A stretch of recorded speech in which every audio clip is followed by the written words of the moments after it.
Happy Monday, everyone. If you are in New York with me, today is an amazing day. It's about 80 degrees. And so I just want to say hello and happy Monday to you. My name is Janelle Villiers. I am an author. I am a coach. I am someone who is on the journey just like you, trying to get to the other side of a better mental health, better well-being, right? If you're not growing, you're dying. And so here we are on the journey together to being better people. And so I'm really excited to be with you today, as I love having all of you on the Other Side podcast with me. So if this is your first time with me, go ahead and put a 1 in the chat so I can welcome you to the other side. If you have been here before, go ahead and put a 2 in the chat so that way I can shout you out as a return visitor along with me on the journey. I'm really excited to talk about today's topic. It's near and dear to my heart. It's something I talk about a lot in my book. It has to do with shame. There's an acronym for shame. The acronym is self-hatred at my own expense. Self-hatred at my own expense. I love this acronym because when I'm trying to explain to people what the difference is between guilt and shame, often people think it's like the same thing. I think this acronym certainly helps distinguish between the two, but I'll just give you my favorite definition, whereas guilt is, I'm sorry, I made a mistake. Shame is, I'm sorry, I am a mistake. And when you feel like I am a mistake, I am a bad person, I am not enough, I am unlovable, I'm unworthy. When you think those types of thoughts, that can literally disrupt so many things that happen in your life, in your adult life, in your romantic relationships, in your businesses, in your career, and whatever profession you're in, with your family members, right? If that's really what you're thinking about yourself, right? Like you literally hate yourself because you feel like you are unlovable by definition, then why would you do anything like really positive for yourself, right? People who are stuck in shame-based thinking typically do one of 3 things, if not all of them, which is self-sabotage, because why get anything good? They don't deserve anything good, right? Or why, I'll put it me, why should I get anything good? I don't deserve anything good.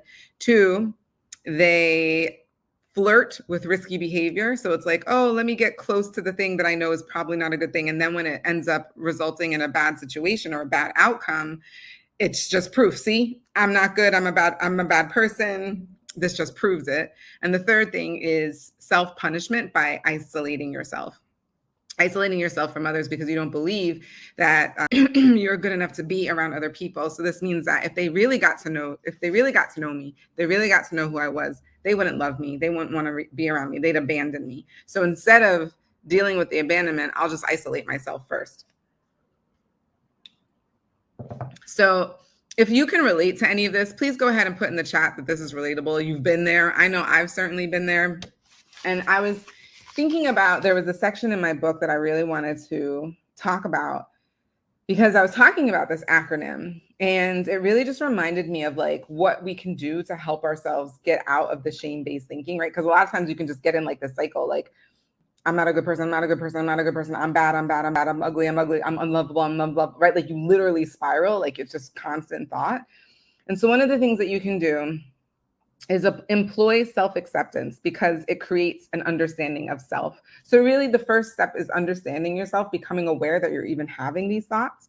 Because if you understand yourself and you think like, okay, I want to do better, I want to get better, you understand where you want to go and how you want to get there. And this promotes viewing ourselves with compassion rather than self-loathing, and thus getting rid of the shame, the self-hatred at my expense. Excuse me, I should change this as well. Otherwise it's shame-o-we. All right. So I was thinking about this in my book, and I was just like, man, I really want to talk about this again with folks because I think there's a lot of this going on right now where people are just stuck in the shame spiral and they're trying to figure it out. They're trying to get better.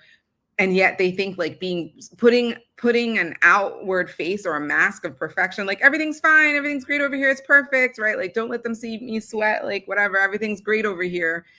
when really you're spiraling out of control, that only makes it worse, right? Because you isolate again, you continue to wear the mask, and you just feel like you can't really connect with people. And the kryptonite to shame is empathy. And the only way you can receive empathy is if you actually connect with other people, you share with other people what you're going through, some of the shame-based thinking that you're even having, and why, what's been going on for you, any triggers that have happened to cause that. So I hope this helps someone out there. Please let me know if it helps you. Share it with someone. If there's someone in your life who's like, oh man, they totally need to hear this, I would love if you did that. Tells the algorithm that this is important and valuable. That's my time, guys. See you guys next week. Have a great day.